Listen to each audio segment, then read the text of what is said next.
Hello students, आज की इस वीडियो में हम बात करेंगे चैप्टर नंबर 5 और चैप्टर का नाम है स्टेट ऑफ मैटर।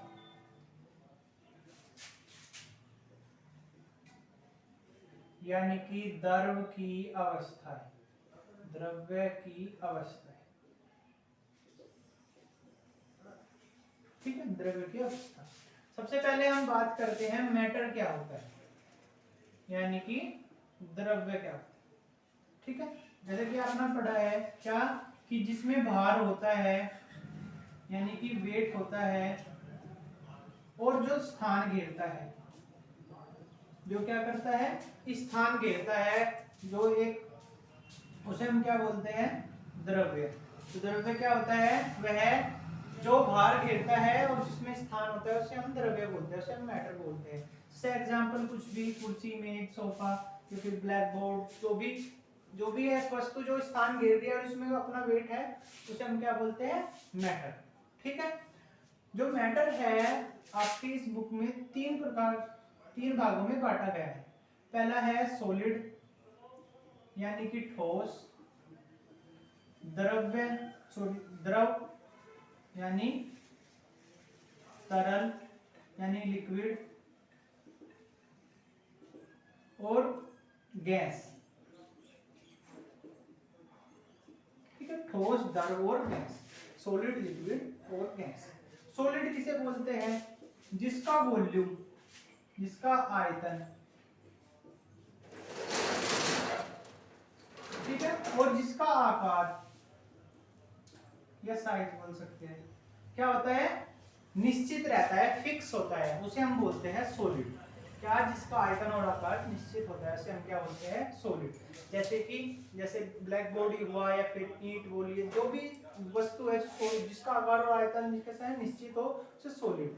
ठीक है, द्रव्य जिसका आकार तो निश्चित ना हो लेकिन आयतन निश्चित हो, उसे क्या बोलेंगे, द्रव।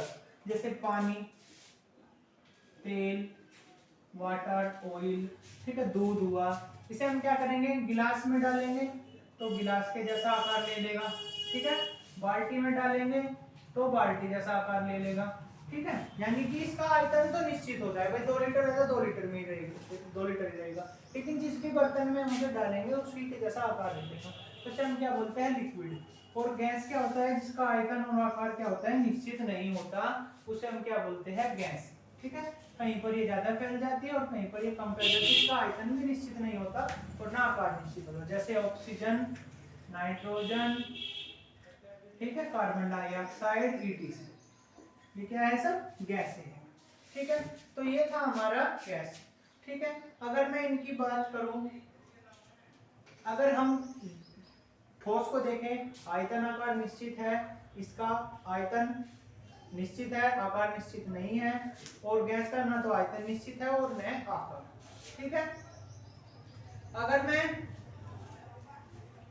दाब की बात करूं, ठोस को हम बिल्कुल भी नहीं दबा सकते, इसे थोड़ा सा दबा सकते हैं, और गैस को बहुत अधिक दबाया जा सकता है, इस पर बहुत अधिक प्रेशर डाल सकते हैं।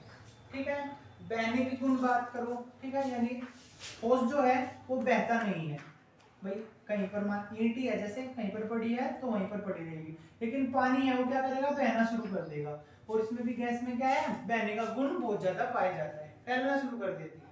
ठीक है, ठोस जो होते हैं वो सॉलिड मतलब कि कठोर होते हैं, हार्ड होते हैं। ठीक है, ये क्या होते हैं, हार्ड होते हैं, और द्रव और गैस कैसे होते हैं, सॉफ्ट होते हैं। ठीक है, दोनों के दोनों क्या होते हैं, सॉफ्ट होते हैं। तो ये था हमारा द्रव्य।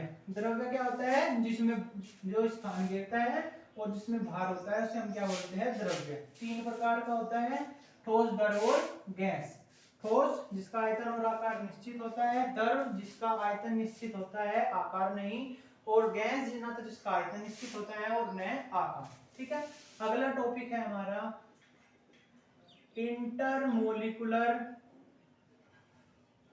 फोर्स,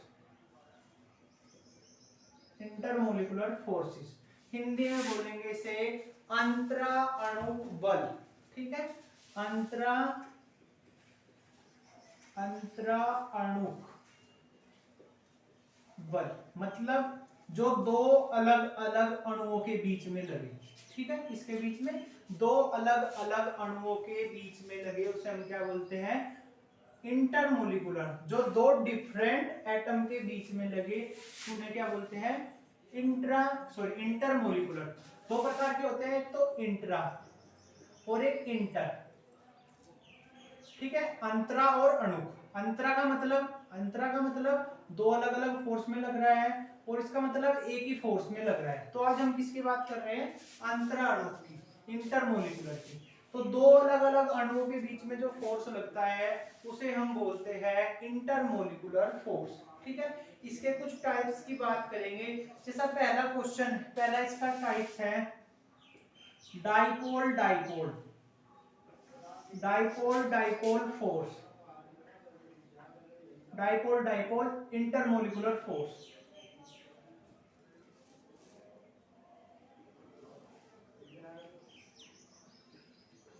ठीक है, यानी कि द्विध्रुव द्विध्रुव द्विध्रुव द्विध्रुव अंतरा अणुक बल, ठीक है।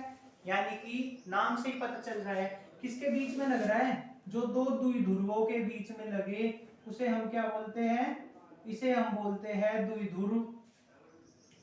जो दो किसके बीच में लगे, द्विध्रुवों के बीच में लगे ऐसे फोर्स को हम क्या बोलते हैं, डाइपोल डाइपोल इंटरमोलिकुलर फोर्स, द्विध्रुव द्विध्रुव अंतरा अणुक बल, ठीक है। इसे हम कीसम बल भी बोलते हैं, कीसम बल,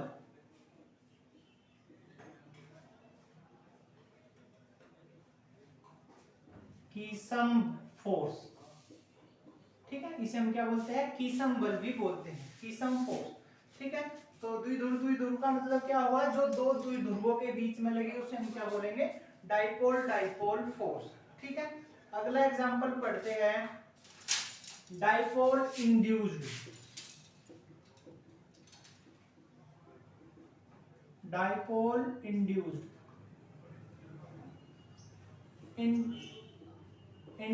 इंटरमोलिकुलर फोर्स, ठीक है। डाइपोल इंड्यूस्ड यानी कि द्विध्रुव प्रेरित अंतरा अणुक बल, द्विध्रुव प्रेरित अंतरा अणुक बल। इसका मतलब क्या है, जब ये तो एक द्विध्रुव है, ठीक है, और ये क्या है, एक अध्रुवीय है। ये तो डाइपोल है और ये क्या है, अध्रुवीय, नॉन पोलर मॉलिक्यूल, अध्रुवीय अणु।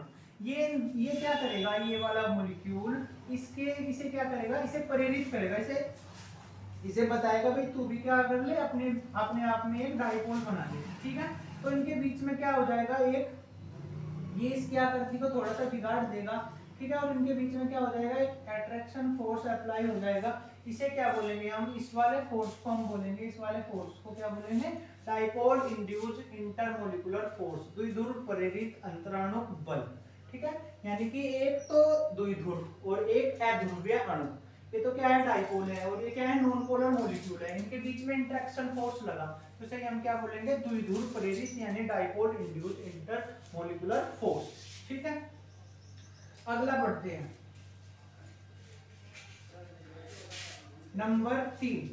नंबर 3 क्या है, नंबर 3 है आयन द्विध्रुव, आयन द्विध्रुव अंतरा अणुक बल, आयन डाइपोल इंटरमोलिकुलर फोर्स, ठीक है, आयन डाइपोल इंटरमोलिकुलर फोर्स। इसका मतलब क्या है, एक तो आयन, ये तो पॉजिटिव हो या फिर निगेटिव हो, ठीक है, इनके बीच में क्या होगा, एक आयन कोई सा भी निगेटिव या फिर पॉजिटिव, और एक डाइपोल, ये क्या करेंगे आप, इनके बीच में जो अट्रैक्शन फोर्स लगता है, ठीक है, या फिर इस तरफ लिख लूं मैं, एक निगेटिव, इनके बीच में जो ये इंटरेक्शन फोर्स लगते हैं इन्हें हम क्या बोलते हैं, ion dipole intermolecular force, ion द्विध्रुव अंतराणुक बल। किस किस के बीच में लगेगा, द्विध्रुव और आयन के बीच में। आयन कोई सा भी हो सकता है, वो पॉजिटिव हो सकता है, वो निगेटिव हो सकता है, ठीक है। चलिए अगला है आयन प्रेरित द्विध्रुव बल, आयन प्रेरित द्विध्रुव बल, आयन प्रेरित द्विध्रुव ठीक है अंतराणु बल। इसका मतलब क्या है, जो एक आयन है, एक तो कोई आयन है वो पॉजिटिव हो वो निगेटिव हो, ठीक है, और एक क्या है, एक नॉन पोलर मॉलिक्यूल है, एक अध्रुवीय अणु है, ये क्या करेगा, इसके बीच में एक अट्रैक्शन फोर्स लगाएगा और इसे कहीं में कन्वर्ट कर देगा, इसे कन्वर्ट कर देगा एक कहीं में द्विध्रुव में, और इनके बीच में जो अट्रैक्शन फोर्स लगेगा वो क्या होगा, उस अट्रैक्शन फोर्स को हम बोलेंगे आयन प्रेरित, ठीक है, यानी ion induced dipole intermolecular force, ठीक है, एक आयन और एक नॉन पोलर, एक आयन और एक अध्रुवीय अणु के बीच में जो आकर्षण बल, जो इंटरमोलिकुलर फोर्स होता है उसे हम क्या बोलते हैं, आयन प्रेरित द्विध्रुव बल, ठीक है। अगला नंबर 5, नंबर 5 क्या है, परकीर्णन, ठीक है, परकीर्णन बल, ठीक है, परकीर्णन बल क्या होता है,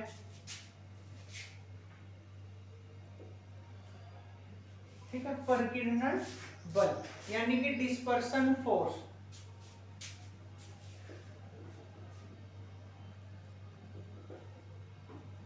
ठीक है, डिस्पर्सन फोर्स, ये इसका 5वां टाइप है। इसका मतलब क्या होता है भाई, सबसे पहले हमने पढ़ा क्या, द्विध्रुव, दो द्विध्रुवों के बीच में लग रहा था, फिर क्या पढ़ा, द्विध्रुव प्रेरित, एक अध्रुवीय और एक नॉन पोलर के बीच में लग रहा था, फिर आयन द्विध्रुव, एक आयन और एक डाइपोल के बीच में, फिर आयन प्रेरित, किसके बीच में, आयन और नॉन पोलर मॉलिक्यूल के बीच में। अब पढ़ रहे हैं परकीर्णन। परकीर्णन का मतलब क्या है, जो हमारा नॉन पोलर मॉलिक्यूल है, जो हमारा नॉन पोलर मॉलिक्यूल है वो कभी उसके बीच में क्या है, उसके बीच में कुछ अट्रैक्शन, जो मॉलिक्यूल है इसके अंदर कुछ अट्रैक्शन फोर्स लगते रहते हैं, जिसके कारण ये क्या होता है, अपने आप ही क्या होता है, एक द्विध्रुव की तरह भी कार्य करता है, ठीक है, कुछ इस तरह भी और इस तरह भी, ठीक है। तो जो इसके ये अंदर बल लगे हुए है, जो ये अंदर अंतरण बल लगे हुए है, इसे हम क्या बोलते हैं, डिस्पर्सन यानी परकीर्णन बल, डिस्पर्सन फोर्स, ठीक है। तो पहले में क्या हुआ, डाइपोल डाइपोल, फिर डाइपोल और नॉन पोलर, फिर तीसरे वाले में आयन और डाइपोल, फिर फोर्थ में आयन और नॉन पोलर, और फिफ्थ में क्या है, सिर्फ एक नॉन पोलर है और वो अपने आप ही क्या हो रहा है, कहीं में कन्वर्ट हो रहा है डाइपोल में, तो इसे हम बोलेंगे परकीर्णन बल, डिस्पर्सन फोर्स। अगला एक टॉपिक है, इसमें एक टॉपिक और भी ऐड किया हुआ है, नंबर 6, वो मैं आपको पहले बता चुका हूं, हाइड्रोजन बॉन्ड। हाइड्रोजन बॉन्ड को तो आप सभी समझते हैं, हाइड्रोजन और एक इलेक्ट्रोनेगेटिव, हाई इलेक्ट्रोनेगेटिव एटम के बीच में जो बॉन्ड बनता है उसे हम क्या बोलते हैं, हाइड्रोजन बॉन्ड, ठीक है। कैसे बताया था, जैसे मैं H2O का उदाहरण दिया था, इस तरह से, कुछ इस तरह से, ये तो कोवेलेंट बॉन्ड है, ठीक है, और जो ये बना हुआ है डैश डैश वाला, ये कैसे है, हाइड्रोजन बॉन्ड। डेफिनेशन क्या है कि एक हाइड्रोजन और एक हाई इलेक्ट्रोनेगेटिव एटम के बीच में जो बॉन्ड बनता है उसे हम क्या बोलते हैं, हाइड्रोजन बॉन्ड, ठीक है। एक एग्जांपल ये हो गया, एक एग्जांपल ये, ठीक है। चलिए चलते हैं अगले एग्जांपल पर। अगला हमारा एग्जांपल है बॉयल का नियम, बॉयल,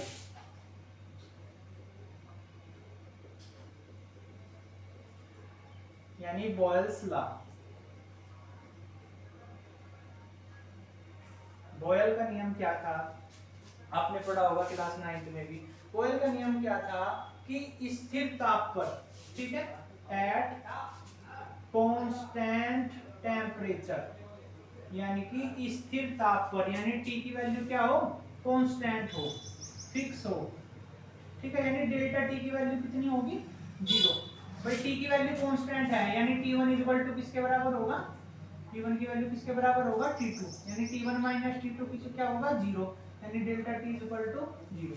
यानी स्थिर ताप पर, जो स्थिर ताप पर किसी गैस पर जो लगाया गया दाब है, जो लगाया गया दाब है वो उसके आयतन के व्युत्क्रमानुपाती होता है। कैसे कह सकते हैं कि जो आयतन है वो लगाए गए दाब के व्युत्क्रमानुपाती होता है।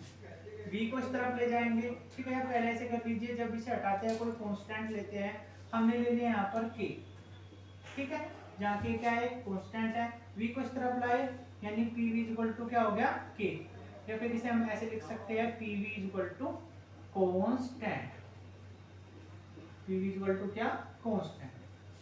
यही है हमारा बायल का नियम। बायल का नियम का स्टेटमेंट क्या है कि एट कांस्टेंट टेम्परेचर, स्थिर ताप पर जो प्रेशर है किसी गैस पर लगाया हुआ वो उसके वॉल्यूम के इनवर्सली प्रोपोर्शनल होता है, व्युत्क्रमानुपाती होता है, ठीक है। अगर मैं P और V के बीच में ग्राफ खींचूं, ठीक है, P और V के बीच में क्या करें, ग्राफ खींचे, तो किस तरह का ग्राफ आता है, कुछ इस तरह का ग्राफ आता है,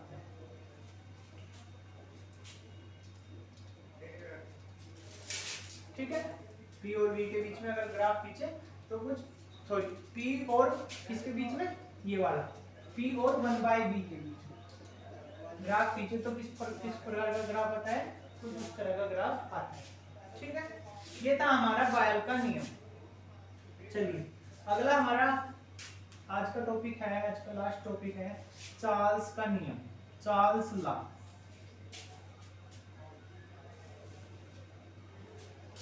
ये जो हमारे जो नियम हमने पढ़े हैं इन्हें हम गैसियस लॉ भी बोलते हैं। चार्ल्स नियम, चार्ल्स का नियम,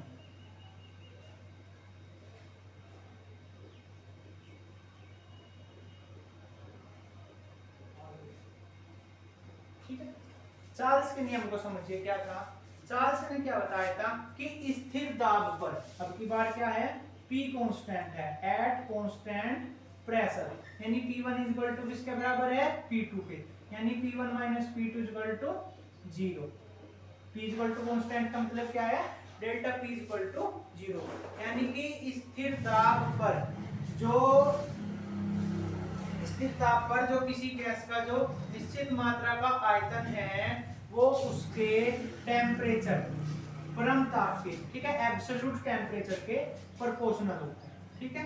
जब हम यहाँ पर हटाएंगे तो कोई कांस्टेंट लेंगे, हमने ले लिया k, कोई जहाँ की एक कांस्टेंट है, t को इस तरफ लाएंगे, v/t इक्वल टू कांस्टेंट, ठीक है, या फिर v/t इक्वल टू k बचा, ठीक है, v/t इक्वल टू कांस्टेंट। इसका मतलब क्या है, v1/t1 की वैल्यू किसके बराबर है, v2/t2 के। जैसे हमारा वो आया था pv इक्वल टू कांस्टेंट, इसका मतलब क्या था, p1v1 इक्वल टू p2v2, यानी कि पहले जो है और बाद में जो होगा वो क्या होगा, सेम ही होगा।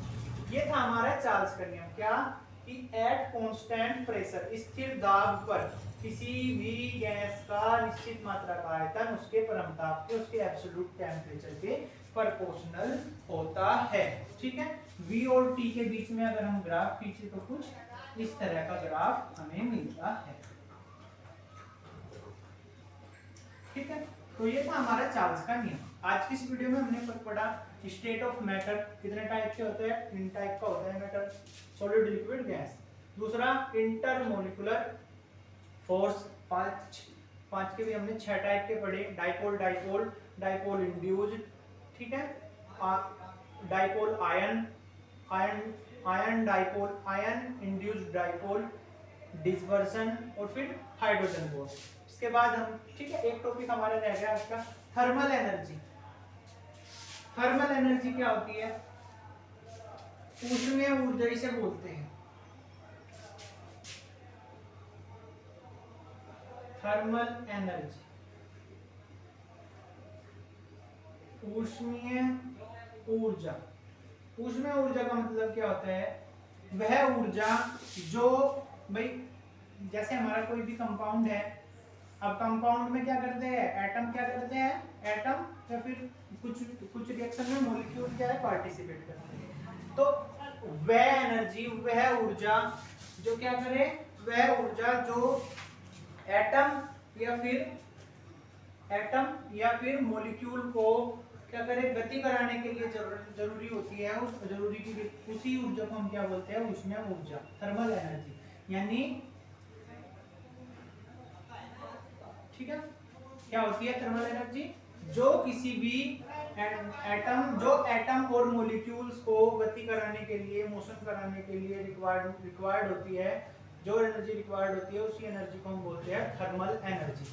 ठीक है, किसी भी मान लीजिए कोई भी ये कंपाउंड है, उसके एटम और मॉलिक्यूल है, तो उन्हें हम क्या करेंगे, रिएक्शन कराने के लिए जो भी एनर्जी की रिक्वायरमेंट होगी उसे हम क्या बोलेंगे, थर्मल एनर्जी। या फिर ऐसे बोलेंगे मोशन कराने के लिए जिस एनर्जी की रिक्वायरमेंट होगी उसे हम बोलेंगे ऊष्मीय ऊर्जा, थर्मल एनर्जी। तो आज की इस वीडियो में हमने पढ़ा state of matter, intermolecular force, thermal energy, Boyle law और चार्ल्स लॉ के बारे में।